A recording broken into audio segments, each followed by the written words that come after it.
All right, we're live on a Monday this time. Yeah. Weird. People are going to be confused. Yeah. So It's all funny right. story. On the last episode, you guys mentioned that Lewis needed to get a hold of me, and yeah, I got an email. I was listening to Logic Programmers. Of course, I'm going to build this week, so I don't know how much information I can send him because I'm trying to get everything else squared away. Yeah. So yeah, it was just kind of Nice. funny though. It's like, yeah, that worked good. Yeah, apparently having a podcast is the ultimate way to get in touch with people. That's right. Oh, and by the way, so-and-so. Man, I ran 20 miles yesterday. I was planning on starting this week, like getting up early and like planning out my getting pretty strict with Pomodoro. And then I was just like, no, sorry, not today. Tomorrow. Was that the marathon or you're still training?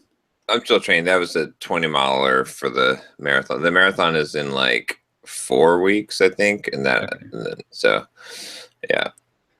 But yeah, it was 20 miles, completely fasted, no food, nothing. It wasn't too bad though. I took it pretty slow and then I sprinted the last mile. So up a hill.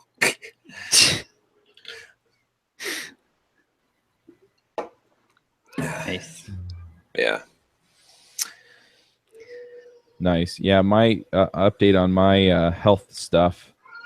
So I've kind of stalled out on the keto thing. My ketones are at 1.4, and I think I need them a little bit higher. And I've also been testing my blood sugar, and my blood sugar has been climbing. That's actually normal when you're first getting into keto. Yeah. Okay. So for me, I did my first round of it a few months ago, and my blood sugar was, prior to that, like my fasted blood sugar would be like around between 70 and 80 usually. Uh-huh. And by the time I was done, it was up over 100. And then I cycled off of it for a couple weeks and then came back on. And the second time through, my blood sugar was back down and it was like in the 80s. Okay. So my fasted blood sugar was in the 80s. So yeah, that's where I want it. But my fasted blood sugar this morning was 160. Ooh, that's high. Yeah. And yeah, that's high. So I actually did some more research. I love the internet. And I think I need to just cut my protein a little bit more aggressively. Yeah. Yep. But yeah, that's pretty much, it seems like if your carbs are low enough, protein's the biggie. And if you're not, I don't know if you're on a calorie deficit or not. If you're not on a calorie deficit, then just making sure that you're getting enough fat should help a lot. I haven't really, I mean, I've been keeping track in MyFitnessPal, but not necessarily because I'm trying to hit a calorie deficit. Mm-hmm. But yeah, I've typically been around 1,800 calories. Okay, that's probably a decent deficit then. So I am eating at a deficit, but yeah. Okay. But I've been feeling a ton better. That's good. And probably with you already having diabetes, like I think, right, you have type 2 diabetes? Yeah. So with you already having it, your insulin sensitivities are going to be a little bit out of whack. So I would expect your blood sugar to be higher just in general at first, because it's not going to respond. But it should start creeping down. I mean, if you stay in ketosis long enough, you will. I would assume that you'll eventually cure the diabetes. Yeah, it might take. I don't have any real idea on the timeline, but it might take 2 to 6 months for that to really happen. So as long as you're not putting yourself in any jeopardy in the meantime. Yeah, well, I quit taking my diabetes medicine because they were making me feel worse. So. Okay. Don't tell my doctor. As long as you're tracking everything and you know. I am tracking everything and I'm watching my blood sugar, because if it goes too high, then I'll adjust again on that. But anyway. this now we have to have a disclaimer for this podcast. Follow this Octoprogrammers podcast is not a medical podcast, and we're not giving medical advice. We are not doctors. We are crazy. Do this at home, and do this at your own risk. If you die because you have chosen to die. Well, Chuck, the other thing you can do if you want to get your ketone levels up, the MCT oil that I mentioned on the text message, that stuff is really good. Yeah. If you do, I was skeptical of it. I would get the Brain Octane stuff. I don't really like Dave Asprey from the Bulletproof guy. I don't really like him very much, but the MCT oil that he sells it's expensive, but it's really good. And you should I found that taking basically 15 milligrams of MCT in the morning would elevate my ketones by 0.5. Oh, wow. So if you did that, if you did a half a teaspoon of MCT oil in the morning with breakfast, that would probably put you over 2. Okay. So, and that can help, depending how you feel, that can help you feel more energetic and stuff. So that makes sense. It does work well.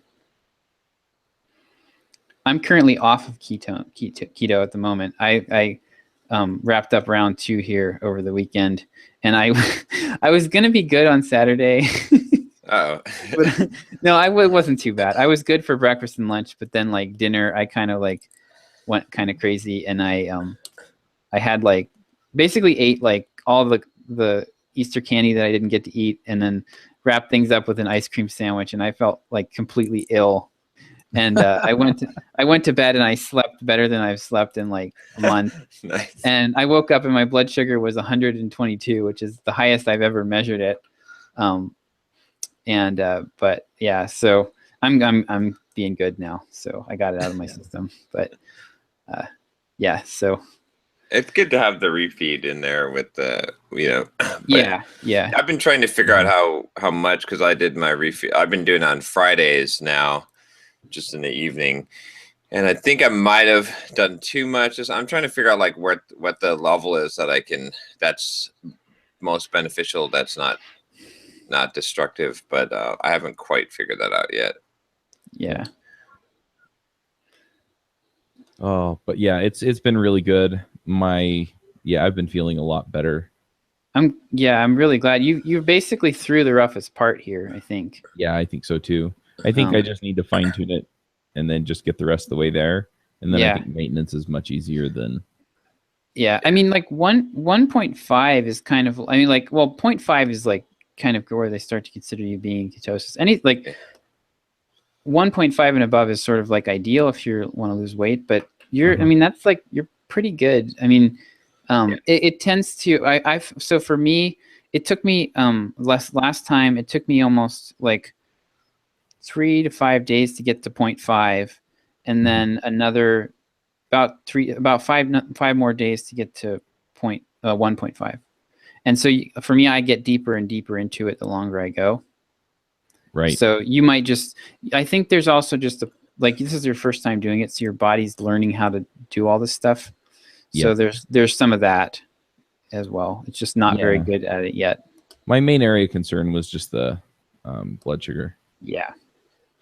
And I pretty well, I looked at a few things, and there were a couple of low carb doctors or keto doctors that basically said, yeah, when I prescribe this to patients, if they're not diabetic, I tell them a certain amount, and if they are diabetic, then I tell them to eat less protein. And I was eating the higher amount of protein, so I just a pound per pound of body weight, per kilo of body weight.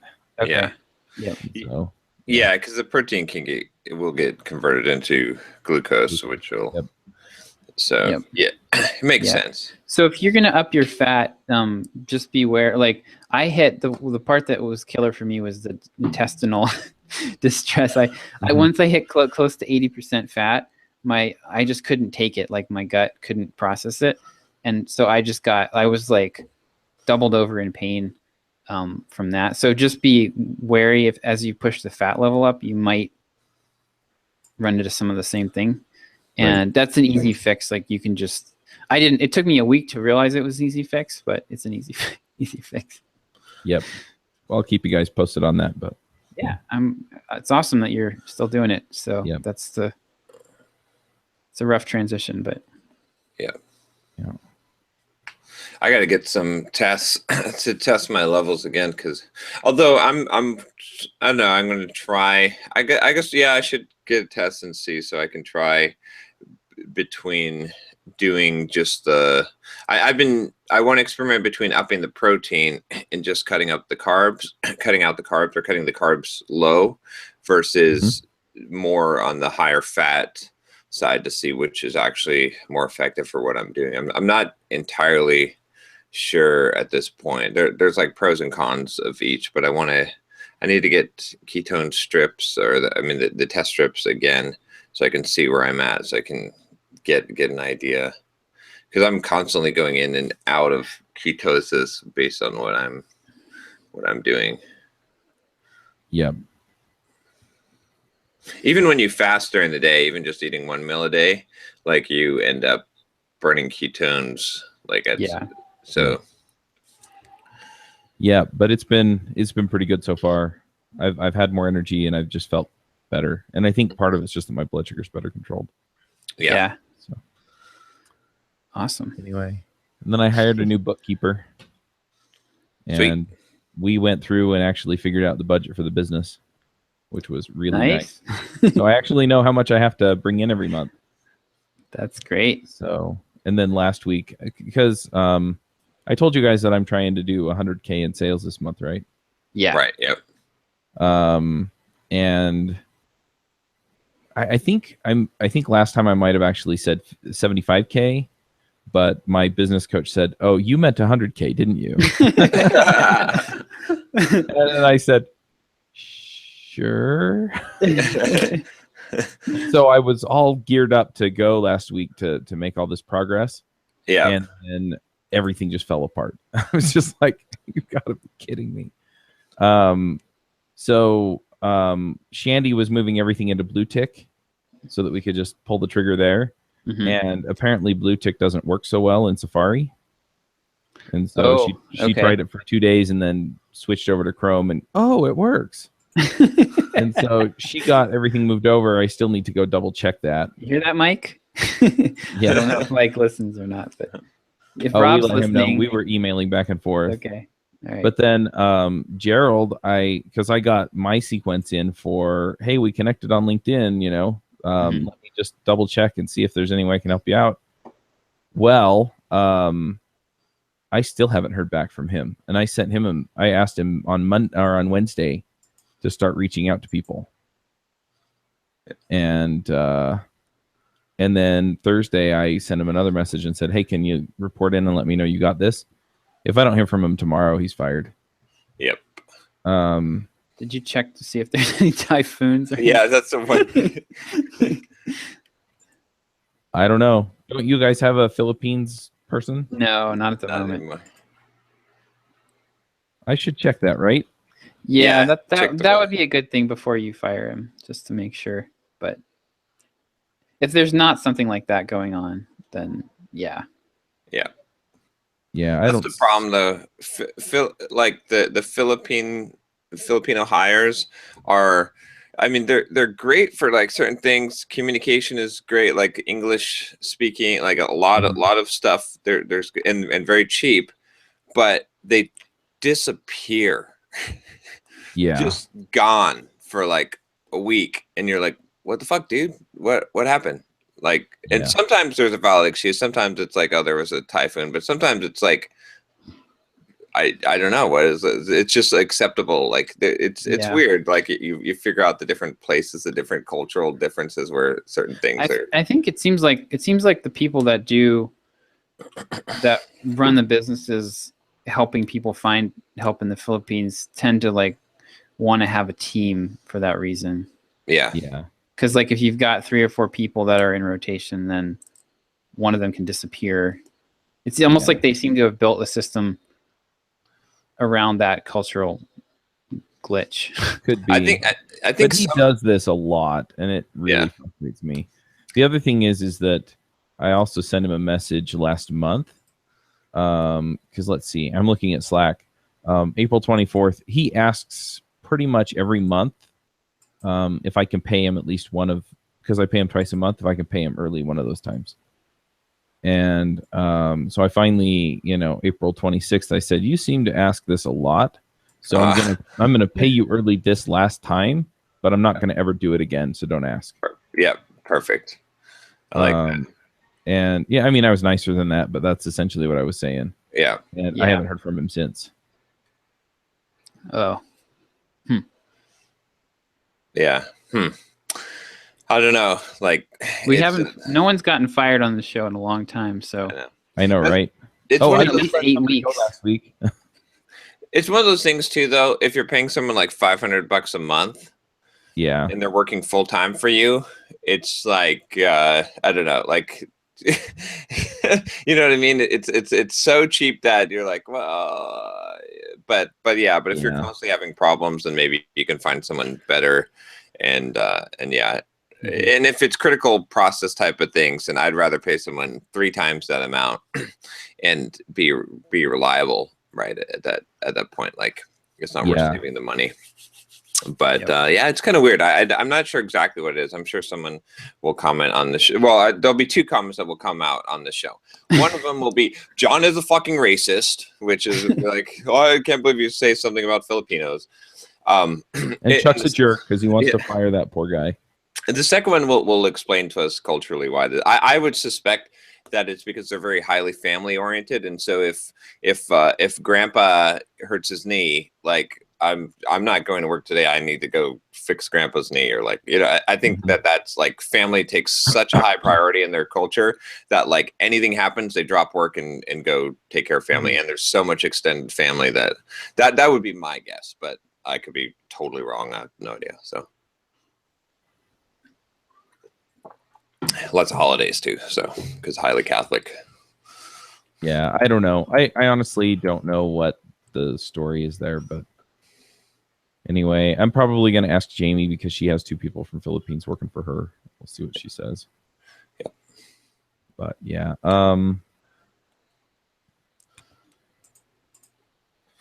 but yeah, and then the whole budget thing was, man, that just blew my mind. It was like, oh. Okay, I just have to do that. I can do that. The amount's much less than you thought? Yeah, I thought the business took about 10 grand to run every month, and then I'd pay myself after that. And we sat down and we figured out that it actually takes about 7 grand to run. Oh, wow. And I'm still finding ways to cut expenses. Just things I'm not using anymore. It's not even like, oh, well, I'll make do without that. No, it's like, oh, why am I paying for that? Yeah. That's great. Yeah, it's really cool. It was really kind of refreshing because now I know, okay, this is what I've got to do. So have you one thing that we want to do soon is to get, are you planning to do like an emergency fund for your business? Yes. You have like, we want to do like 3 to 6 months of expenses saved up. My plan there, especially if I can manage to actually hit the 100,000, is I'm going to have an emergency fund for my family. And then I'll put an emergency fund less what I actually get paid in the business for everything else. Eventually, I want an emergency fund in the business that includes my salary. Yep. But at least that way, I'm like, okay, we can get by for a few months and the business can get by for a few months. Yep. And actually now what you can do is you can store a lot of salted pork. Yeah. Since you can live off of that. That's right. Pork rinds. Yeah. I've been eating those. I like those. Yeah, I know. I'd never had them before. And I just kind of always heard like, people make fun of them. They're kind of like one of those go-to, if you're going to make fun of people, like welfare recipients and such. Pork rinds are kind of the go-to food, but they're really good and they're very keto friendly. So well, and I put cream cheese on them. Ooh, that is really good. Sour cream's good too. Oh, I should try that. Anyway, but yeah, so at this point, I'm just trying to get everything together before I fly to Seattle tomorrow. Nice. And that's for build, right? Yep. Yeah, Microsoft is paying my way. So nice. So we've been testing book covers. We've got nice. We've got some nice looking book covers, I think, and we're running Facebook ads currently. I'm not seeing as much. Like they're not showing as many ads as I'd like. Don't worry about that, John. What I need to do. So I over the weekend. So oh my goodness, this has been so much work to get coordinated. But we had Rodrigo create identical images for every, so we had all the designers submit flat versions of their designs for the book cover, and then Rodrigo created identical 3D book covers for us to use on the Facebook ads. And it was kind of maddening because Facebook is super picky about putting text on images. So you have to have, so it took me like, we had to make the image pretty small. I was actually frustrated how small the book cover actually is on the image that shows up, but they're all like newsfeed ads. So yeah, like it took me like 5 tries to get that right, just to get Facebook to even let me run the ads. And then, but John, the reason why, so I threw all the ads. Facebook has, they're called ad sets. So you have like the ad is the smallest unit. That's actually the text and the image. Then an ad set is a group of ads, and you can set, I think you can set the budget at that level. And then there's like an ad, there's like a campaign, and that's the top level, and that controls the audience and everything. Right. So if you create more than 2 or 3 ads in an ad set, a lot of times they won't show very many impressions. Because they sort of optimize it based on the like they'll show 2 or 3 of the ads, and then the rest kind of get ignored. So one of the things on my to-do list, aside from my 4 calls today, is to split that up into like 5 different ad groups so that they're all running. But yeah, and a surprising twist. So I was, John and I were talking about this last week, and I was not seeing any conversions. Like I wasn't seeing any email signups. We're running all this traffic from Facebook, people clicking directly over to the books, to the book, like the pre-launch email opt-in page, and we weren't seeing any conversions. And I think they just weren't showing up yet in Google Analytics, because this morning I looked, and we're converting at like 36%. So it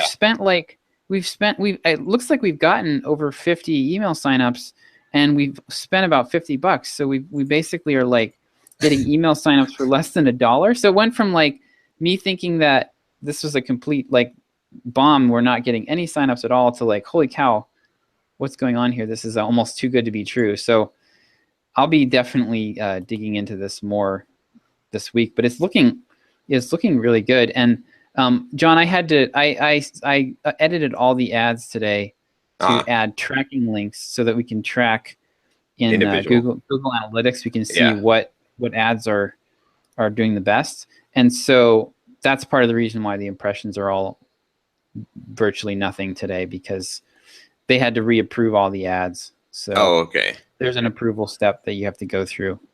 Yeah, this could be a game changer. I mean, not just for the cover. I mean, if this actually works out, like I'm not planning to stop running ads. If we are actually getting this level of conversions out of this, I'm going to be possibly dropping a lot of things and like focusing on Facebook.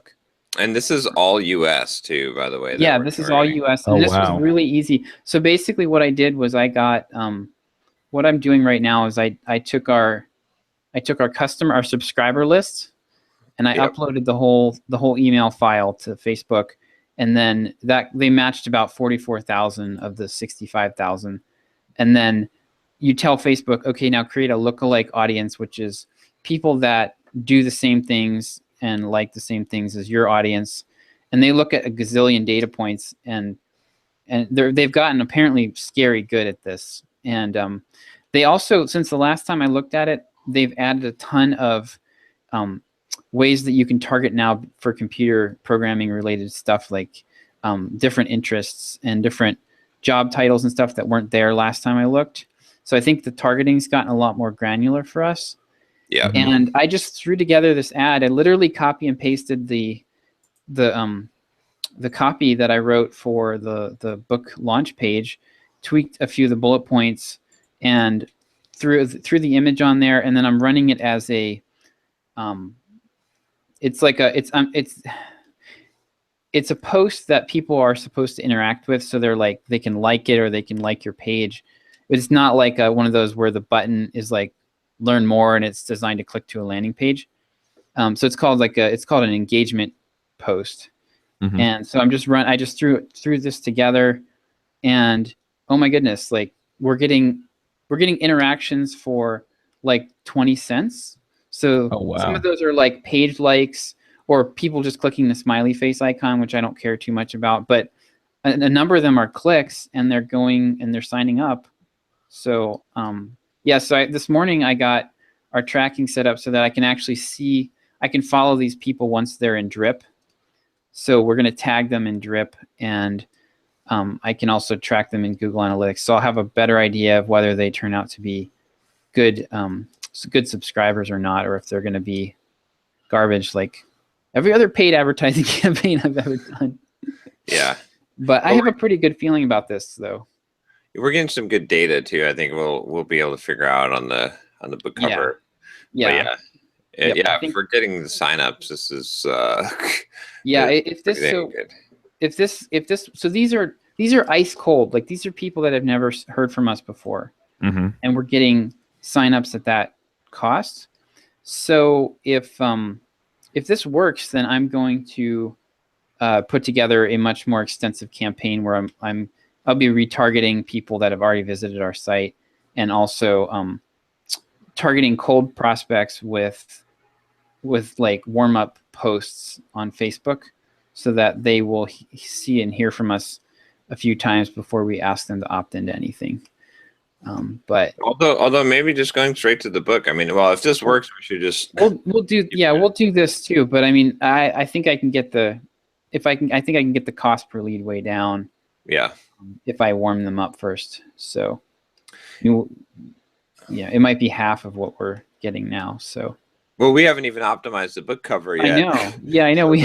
Once we figure out the cheapest one. Yeah, I can test the land. The landing page itself is not. I haven't done anything to optimize that. I just wrote the copy and threw it up. So. Yeah. So we'll see. It's funny though. You see which one's on top. I mean, we don't have a lot of data, but that orange cover's on top. Well, yeah, I haven't looked at it recently. The cost per result is cheapest for the orange cover. Yeah. So. What does it look like? There's it's pretty ugly, but it's bright and eye catching. So it's pretty funny. So we did this poll last week. I think it was on Friday or Saturday. I blasted the entire list. So this was crazy. So on 99 Designs, you can create a poll with your top 8 designs. Uh-huh. And so we just blasted the entire list, and I sent a really short email. It was like, can I get your opinion on this? And then, I'm having a hard time deciding which of these covers is best, and then a link. So it was like, It was probably like a 50-word email. And we got a 5% click-through rate on this email, which is absolutely insane, really high. And then of the people that clicked through, like 2 and 3 took the time to fill the whole thing out and vote, which is an insane, like you'd be lucky to get 10% of people to go through and enter their freaking email address or something. Uh-huh. But 66% of people took the time to like vote on all these book covers.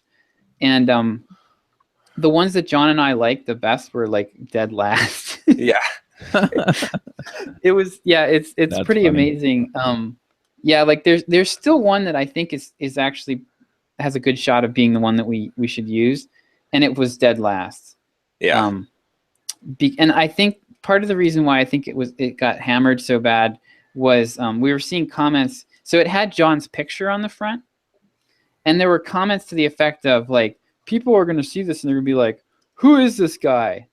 And there's some truth to that, but pictures of people just in general tend to be more engaging. Mm-hmm. And the cover that consistently won was like really bland. I don't even understand. I don't understand what people see in this cover. It's like my second least favorite. It's just, yeah. But yeah, it won. We did 2 different polls and it basically won both polls. So. Oh wow. Yeah. So, I mean, I think at the end, what it'll come down to is it's like, what do people say that they like, right? Especially from our audience, which we've taken that into account. Mm-hmm. And then what do they actually click on Facebook and convert to, right? And then what do we like? What do we want to have that we want to represent us, right? That, so it'll be a combination of those 3 factors, which, I mean, if we have like I would imagine if with the Facebook ads, we have one that's like, does 3 times better than everyone else, then that's an obvious choice. But if it comes close, if it's like, we've got 3 that are really close or 2 that are really close, and then I think then the other factors will come more into play. But yeah, it'll be interesting to see. I do think, though, that we are going to have a far and away winner on Facebook. That's going to just be the cheapest ad to run and have it be the most effective. So. Yep. Yeah, I agree. It's so funny, though, when I look at this, I'm like, man, it makes me think like how Manning went about going for the. Oh my gosh! better about the soft skills cover, because I didn't like the one that they created, but I'm like, man, we're the arthritic old man on the cover, with holding the scroll. Yeah. Oh yeah. Like we spent so much effort, and it's going to make so much of a difference. I honestly think. Yeah. So, like in launching the book, it's like you've got to figure out some of this stuff. So.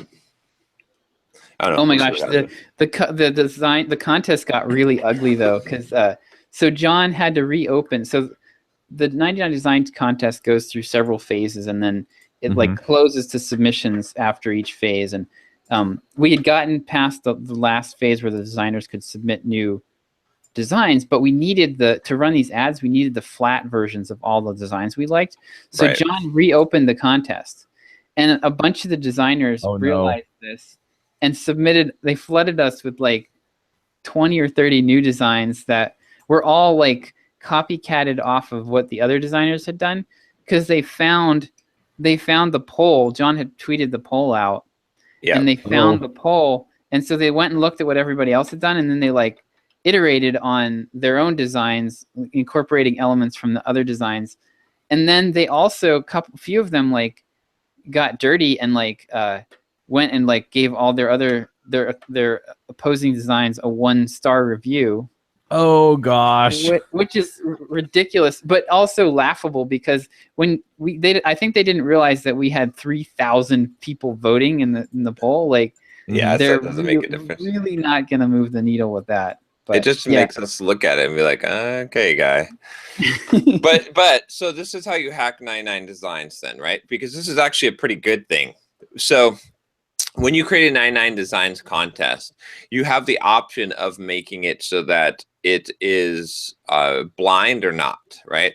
And so if you make it blind, most designers want to be blind because they don't want their ideas being copied by the other designers. So it's actually more advantageous to you to make it blind, because you'll get more designers, right? But it would actually you'd get better designs if you didn't make it blind, because then people could see what other people were doing, and you get a group, a better. So, or if you could turn that on at a different point.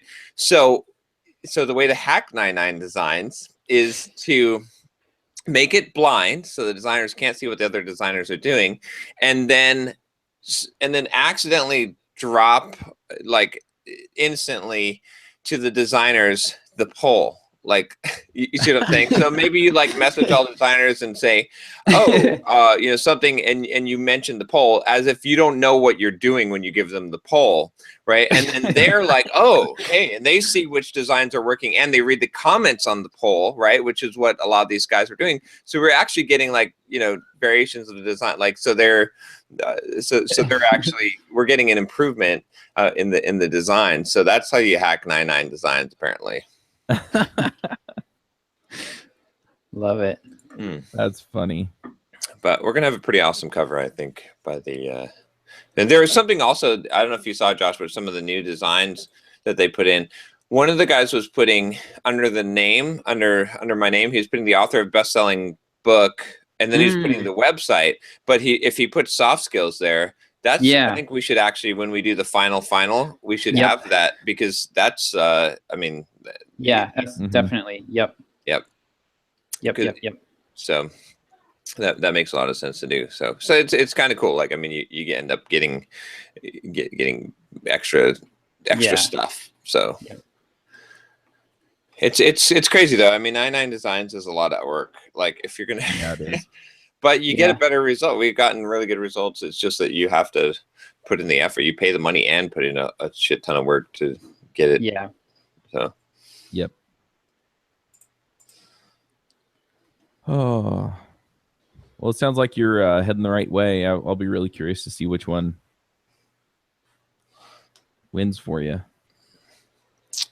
Yeah, me too. So another thing that I should probably put out there, and to be perfectly honest, the audience wouldn't have gotten this if we had recorded on Friday. But I was having a hissy fit on Friday because my podcast editor has screwed up yet again. Oh, so man. they edited the episode of Ruby Rogues that was supposed to go out and then didn't release it. Oh.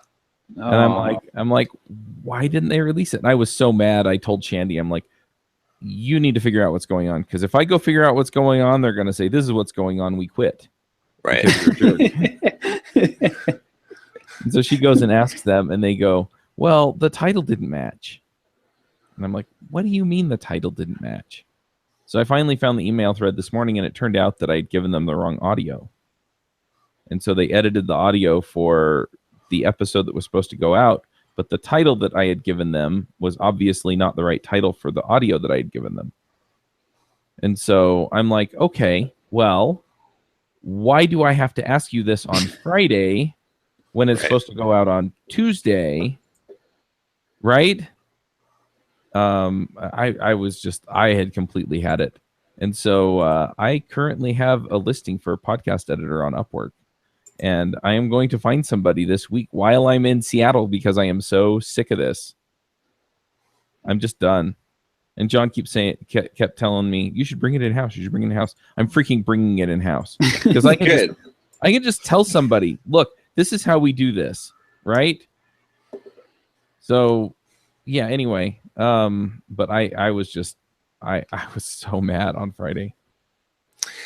They've screwed up so much stuff. And I'm like, why is this so hard? You've been doing this for me for 4 months. And nothing's changed. The process hasn't changed. The other thing is they're such a pain in the butt to work with, because they want me to tell them every little thing to pull out of the episode. And so I have to keep track of it while I'm recording it. And that's a pain in the butt too. No, I just want to give you an info sheet that says, here's the title, here are the people that are on it, and here's when it's supposed to go out. Yeah. Exactly. Yeah, I was just about to say you have to bring it in-house again. But so I'm finding a contractor that'll do it.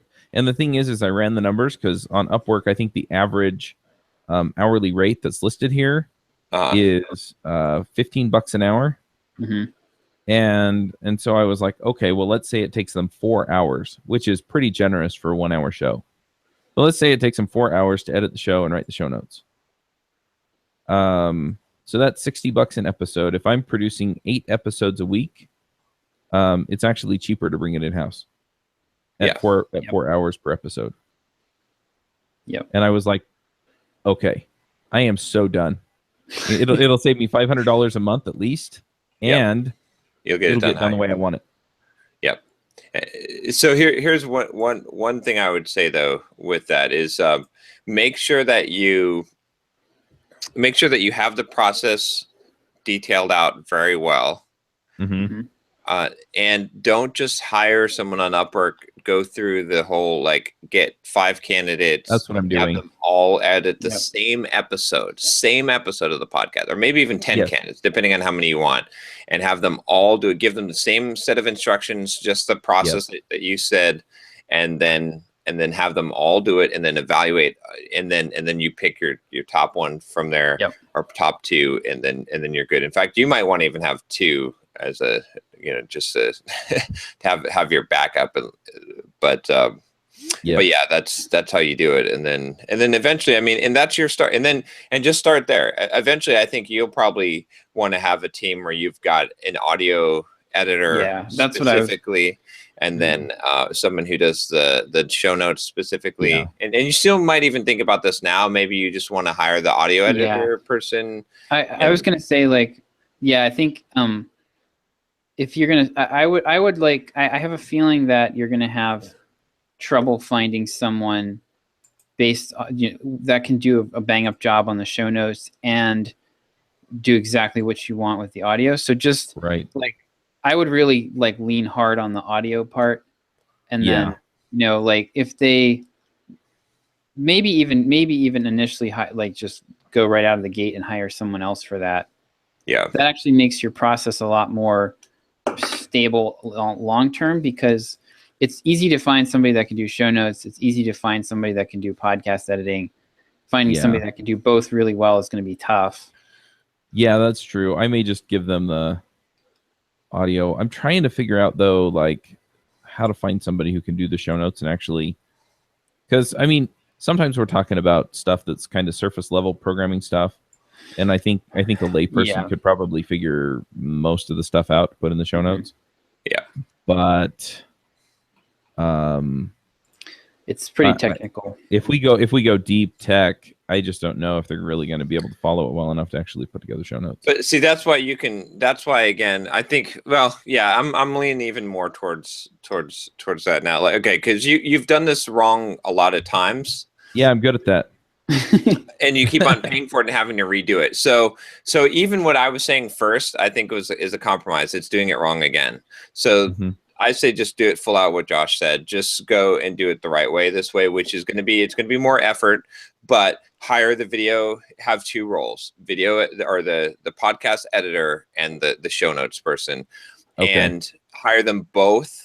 Right, and go through the vetting process for both of them, and you can run the same test, essentially, and the good thing about that will be But how do I find that person? Do I just make it a requirement on Upwork for my show notes person? As far as the technical part of it? Yeah. No, you don't necessarily need to. Okay, so the nice thing about, like, if you divide this up now is you can swap them out later, right? Yeah. So if you need to, which would suck if you hire someone to do both, then if they're not good at the show notes, you've got a problem, right? Like, I mean, you could take that off there, but it'd be better just to have the audio editor, and then, and so what you can do is, for now, you can put out the job on Upwork. The audio editing, you definitely can get done on Upwork, and you can find the right person. That's no problem. For the show notes person, you're not entirely sure, but if you have like 10 people and you give them all the task of doing the show notes, one of them is going to have some kind of tech familiarity. One of them is going to do like a good job, like a good enough job. True. And even if you're not 100% happy with it, like, it'll get you through. Now you'll have a video person that's in-house. Now you'll have a show notes person that's in-house, and you can start to train that person as far as the technology parts of it, or you can, have some resource for them to ask. And if that doesn't work out, then you can go out and maybe you can reach out to your audience, or maybe you can look for more specific. Then you'll know what you need. But right now you might, I mean, you've got assumptions, but the person just off Upwork might be, and plus it's also going to be cheaper, right? The show note person is going to probably be cheaper than the audio editor person. So combined, should I just list a job for the show on note? Upwork for both? Yeah. So list another job for the show notes person. Yep, exactly. Yep. And then yeah, and you can just give them an episode to do. Yep. And I mean, honestly, like they can be completely independent of each other. The other role I think is like the publishing role. Which but I can have my show notes person do that because it could be the show notes person. Yeah, it could be. But yeah, I mean, you can pretty much just like you should be able to just drop the file into 2 different Dropbox folders and have them work synchronously, right? They don't have to be, or asynchronously. They don't have to have a dependency on each other. Right. Yeah. So, in fact, you should just chain them together. I mean, once you get it, so that that's person who does they coordinate. You've got it, so you don't have to touch it. And but once you do this, I mean, this is going to be a pain in the ass, right? It's going to take some time for you, but then you'll never have this problem again. Even if one of these people flakes out on you, you've got the system, you've got the process, you've got backups, you know how to replace them. And Shandy can do part of it for you, right? Like if you've already done the whole thing, make sure that you save everything, all the assets you're creating, save the assignments, save, the actually, whenever I'm doing something like this, I always create, like when I did the beta reader campaign to get people to read the sections of the book and give John feedback, I wrote all the emails for that and like everything in Scrivener just the same way I would my regular copy. And that way I have it like in one place. So I wasn't just typing it in Gmail. So, so just document the whole process of hiring these people. And then if somebody flakes out on you, then Shandy can do the first part of it. And all you have to do is evaluate the results, really. Yeah. So the other thing that I'm trying to figure out is if I post this job, I think they have like technical writing and web content writing and other writing. I mean, what kind of writing? Copywriting? What kind of writing should I put this under? It would be, I think it's more technical writing, honestly. Technical or web would be the 2 that I'd look at. All right. And see, I mean, guy just popped up. And you might have to play with it and see. You might have to repost a job and try a different category. But this will be well worth it. You'll feel so much better once you get this and you've got it in-house and you never have to deal with this kind of crap again. And you can just improve the process and make it better. And you'll have full control, not be at the mercy of someone else. Yep. Yeah, and I think you'll know that you're working with one person so that like mistakes are less frustrating because they're learning opportunities versus like if you're always shuffling around. I'm assuming that they're shuffling you they have multiple people that work on stuff. So you're probably getting a lot less of that training effect long term. It's just, I'm working on this file today. So they don't really, you can't really build up that rapport with them and how you want things done.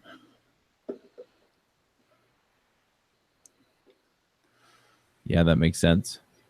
Yeah, that's what I think I'm going to do. But it seems like it's not major mess ups like Podcast Motor was. I mean, some nameless company was doing, but it's just little things, and it's just like death by 1,000 cuts. It's because you can't control the process. That's the thing. It's like, if you need the process, and for you, like I said, our new T-shirt, John. Control the process. Yeah, control.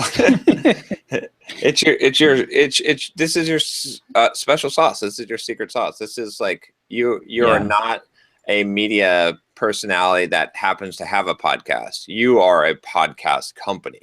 Right, a media company, so this has to be your wheelhouse. Whereas someone else, I would just be like, just hire like someone, it doesn't matter. Like, hire a group to do that. I mean, like for our blog, for example, right? Like I think that's not the total core thing, right? It's right. So we can hire that. I mean, we happen to have a good, but if we needed super, super tight control of the process, we would have to not do that. Yeah. Yeah. And then I let Grace go. She was my conference person.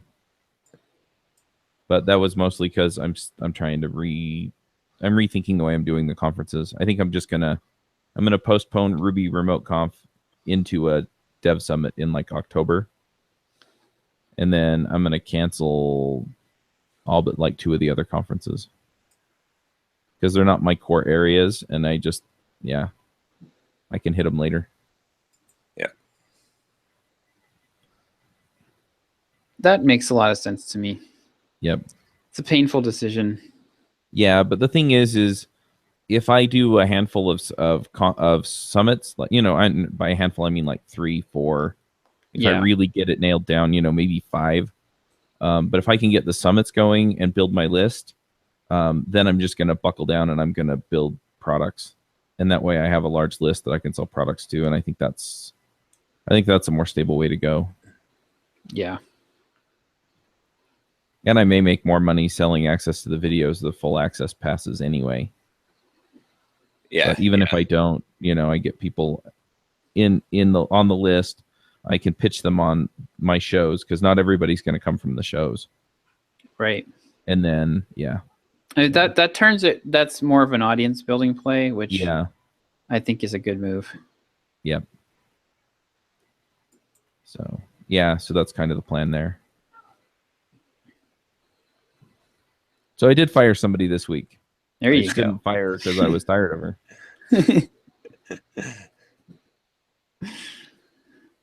Nice. I got to interview. I did an interview. I had some big interviews. I interviewed Noah Kagan. I don't know if we had talked like last week or the week before. And then I also interviewed MJ DeMarco, the guy that wrote the Millionaire Fastlane.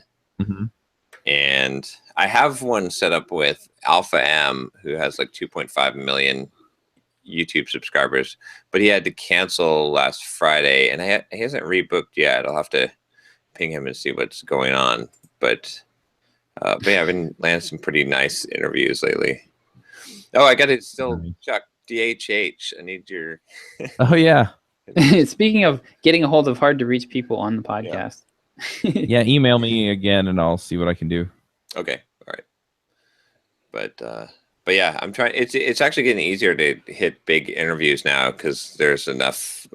We've got 89,000 subscribers on YouTube now, so it's worth people's time to get on the show. So yeah, the other thing is that I think once you get a few of these folks, if they know each other, then you can let them know, hey, we had MJ DeMarco and some of these other folks on. Yep. And then they're like, even if they don't know them personally, they know of them. And if they do know them personally, they may go, hey, who's this John guy? Oh, he's cool. Oh, okay. Yeah. Yeah, John, it might be worth putting together some kind of interviews page for you at some point where we highlight some of the best people that you've talked to, some of the highest profile people. Yeah, that's a good idea. Yeah, that's a really good idea. And just have like clips from the. Mm-hmm. Yep. Yeah, the other thing you can do is you can then use that as social proof. You just refer people. That's what I'm thinking. Yeah, like when he goes to book these, we could have the link to that page. Yep. Yeah.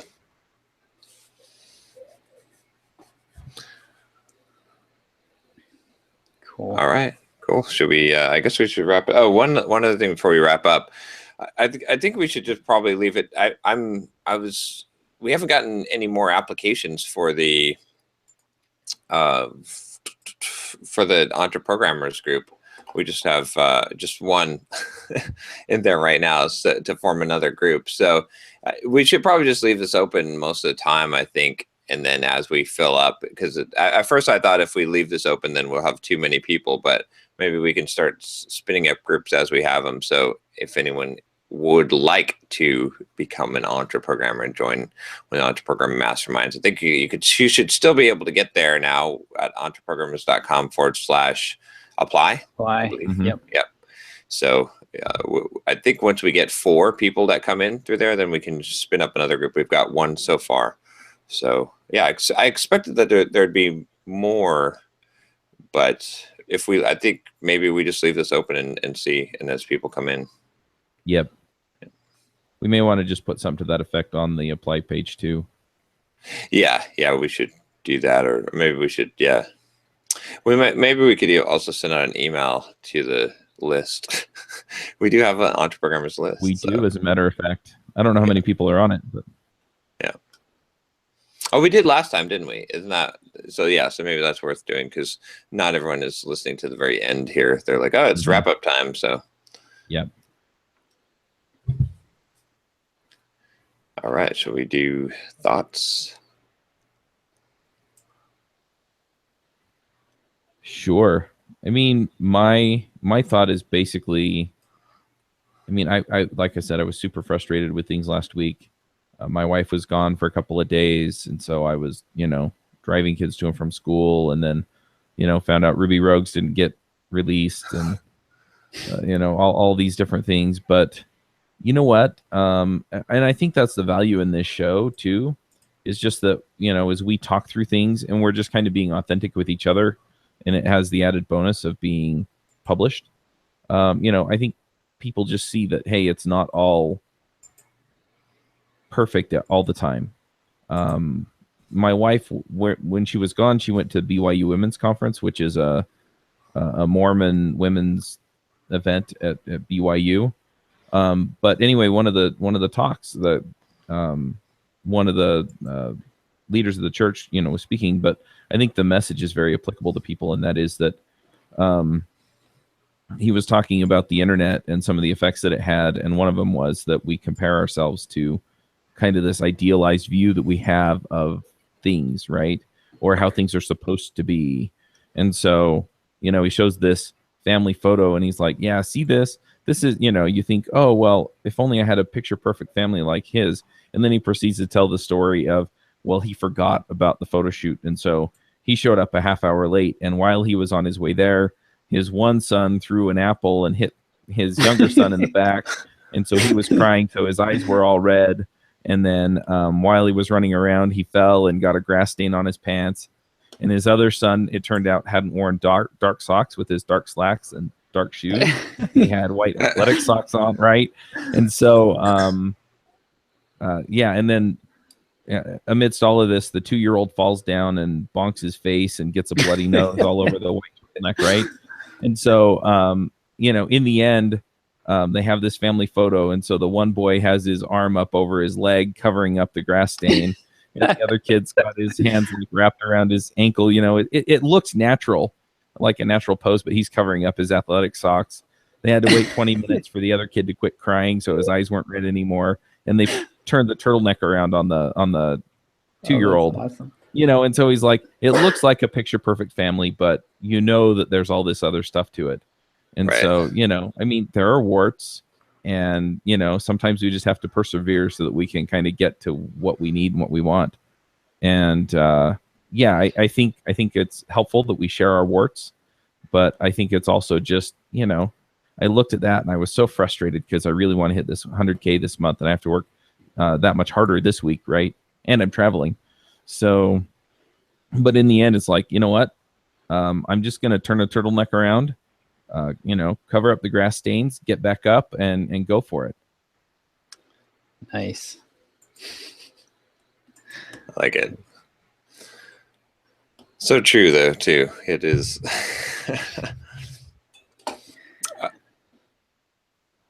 Let me see. I guess mine would be.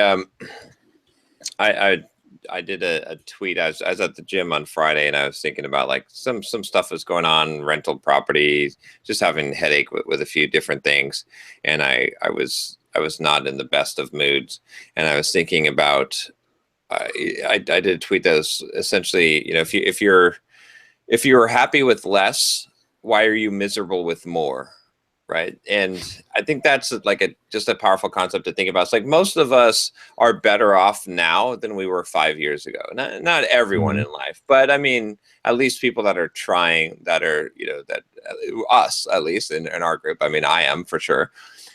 And sometimes you forget. So sometimes when a loss comes in, something that's a perceived loss that still puts you way ahead of where you were 5 years ago, it is maybe devastating, maybe it's or maybe not devastating, but it causes you a big amount of concern or misery or pain or torment, and you're like, in reality, it's like it doesn't make any sense, because if you were happy then, if you had moments of happiness, then you should be thrilled with where you are now, even if you lose some of that. So essentially it comes down to this, like, if you want to achieve more and get more and become more, you've got to realize constantly where you are. I've talked about this before about calling it like everything is gravy, and that it's that same attitude of just realizing, like, when you're in this moment and you're like, some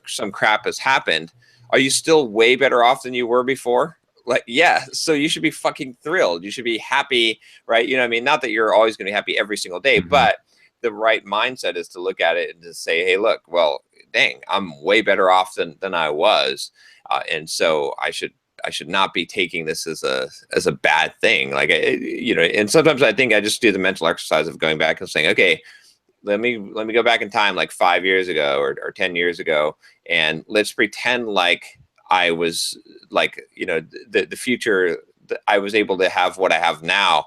Damn, I would be pretty dang thrilled. Like, would this little setback upset me? No, it wouldn't, because I'd be like, dang, this is awesome, right?